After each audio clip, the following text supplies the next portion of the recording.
Allez, il est l'heure de retrouver l'édito politique de Françoise Degois. Bonjour Françoise. Coucou Bonjour Laurence. Françoise. Coucou Benjamin. Ça va bien? Une affiche ce matin. Une affiche. On en parlait. Voilà. On Ça, se c'est pas demande du bien cinéma, laquelle. c'est la politique. On se demande bien laquelle. Macron-Le Pen, l'inévitable pour tous vos journaux pour cette présidentielle de 2022. Eh bien, la Fondation Jean Jaurès a publié hier une longue enquête sur la possibilité pour que la présidente du RN, en tout cas de gagner cette présidentielle, ne soit pas le cas. Vous vous dites ce matin, Françoise, que effectivement, ça sera peut-être pas l'affiche de cette finale de présidentielle. Posons la question. Ouais. Et si cette affiche n'avait pas lieu, tout simplement, pourquoi pas? D'abord, je vous le dis, tous les duels annoncés ont échoué. Absolument tous. 95, le plus fameux plantage des sondeurs. Il faut quand même le dire. Oui. Balladur, Chirac. Balladur gagne. Chirac est archi battu. Il est tellement battu d'ailleurs qu'en janvier, certains journalistes posent même à Jacques Chirac la question: mais vous songez pas à vous retirer? Nicolas Sarkozy, qui rencontre tous les journalistes, qui fait des émissions, qui en coulisses dit: vous savez, il y aura peut-être même pas de second tour. Nicolas oui. Sarkozy, on connaît la suite. Ouais, Hein. c'est ça, Vous on l'avez connaît vu la la suite. suite. 2002, Chirac-Jospin. Ouais. Pour tous les sondages, c'est plié. Chirac, il est vieux, il est usé, il est fatigué. Il va être balayé par un Lionel Jospin qui réussit tout à Matignon.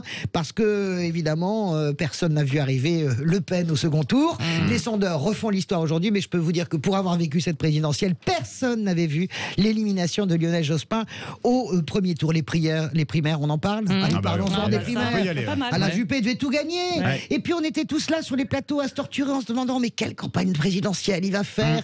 Quel style va-t-il adopter? On commençait à tricoter tous les papiers, à l'envers, à l'endroit, boum, balayé par Fillon. Et puis à l'époque, il y avait un autre enfant chéri que Emmanuel Macron. On a la mémoire courte, mais il s'appelait comment cet enfant chéri On a été en train de qui chercher. donnait lieu à des papiers d'une veulerie dégoulinante? Manuel Valls. Ben oui. Manuel Valls devait tout gagner. Le vice-président, c'était la une du point, etc. Il devait tout balayer. Qui c'est qui a gagné les primaires? Rappelez-moi, socialiste. Benoît. Benoît, moi. Ouais, oui. Moralité, Françoise, en fait, les Français aiment faire mentir les pronostics. Absolument. Ils détestent qu'on leur impose un choix. Ils le détestent année après année. Et plus ce choix est porté par les éditorialistes de plateau, Ouais. plus ce choix est porté Comme par vous. les médias. Exactement. Moi, justement, je ne le porte pas. Eh bien, généralement, Attention, on va vous ils poser le- la question à la fin. Ils le balayent, ils sont malicieux, ils jouent politiquement. Je vous rappelle que toutes les stars qui gagnaient la présidentielle un an avant, toutes, absolument toutes, ont été battues.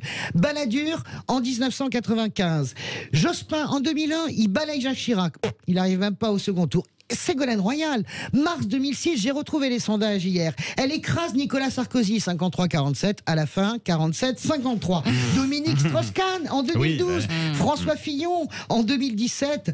Parce que, bien sûr, il y a évidemment ce que les électeurs ne veulent pas, et puis il y a les accidents de la route. On ne peut pas les prévoir. Fillon, Strauss-Kahn, ce sont Ouais. deux accidents de la route. Alors, comment ce duel, dont 80% des Français ne veulent pas, comment ce duel ne peut ne pas avoir lieu? Mais c'est assez simple. Si Emmanuel Macron ne parvient pas à étouffer une candidature de droite, voire, alors ça c'est un petit miracle, de gauche, d'une gauche unée, il peut ne pas y arriver. Ne vous fiez pas à l'étiage d'Emmanuel Macron à 25%. Par ailleurs, la plupart des gens vous disent maintenant que les panels des sondeurs sont très compliqués à obtenir. Maintenant, ce sont les panels de sondeurs avec des gens qui sont volontaires sur Internet, et ça biaise les résultats. Ouais. Et puis la deuxième raison, c'est si Marine Le Pen se voit tout à fait contrecarrée par une candidature de ce qu'on appelle la droite hors les murs, c'est-à-dire Thierry Zemmour. Donc, on vous vend Le Pen, Thierry Macron, Zemmour, Éric Zemmour. On vous vend Le Pen, Macron. Moi, je vous dis que plus tout ce qui peut arriver et que nous n'imaginons pas encore aujourd'hui, je vous dis que cette affiche, probablement, n'aura pas lieu. Je prends les pas. Allez, Ah bah voilà, on en prend les reparlera paris. dans un Et an puis, alors. il peut y avoir Hein? aussi les affaires aussi. Il peut y avoir les affaires. Accidents J'appelle de ça route. les accidents Les industriels. accidents de la route. Strauss-Kahn, Les accidents de la Fillon, route, ouais. voilà. Donc, prenons les paris, 7h27 aujourd'hui, il n'y aura Allez, pas je d'affiche mets un C'est billet, Macron-Le enregistré. Pen. je mets un billet 10 euros sur la table. Voilà, Allez. vous pouvez me le ressortir le soir du premier tour. ça. Toute honte bue, je dirais, mais oui, mais bon. En fait, je sais pas exactement ce que Voilà, tu voulais dire. je ferai comme les sondeurs. Voilà, J'expliquerai exactement. comme les sondeurs. Vous m'avez pas compris. Voilà. C'est pas tout à fait ce que j'ai dit, c'est pas ce qu'on Ouais, avait bien annoncé. sûr. Je fais mon Merci sondeur. beaucoup, D'accord. Françoise À de tout à Gouin. On l'heure, vous retrouve tout à l'heure Ouais, pour Plaisir.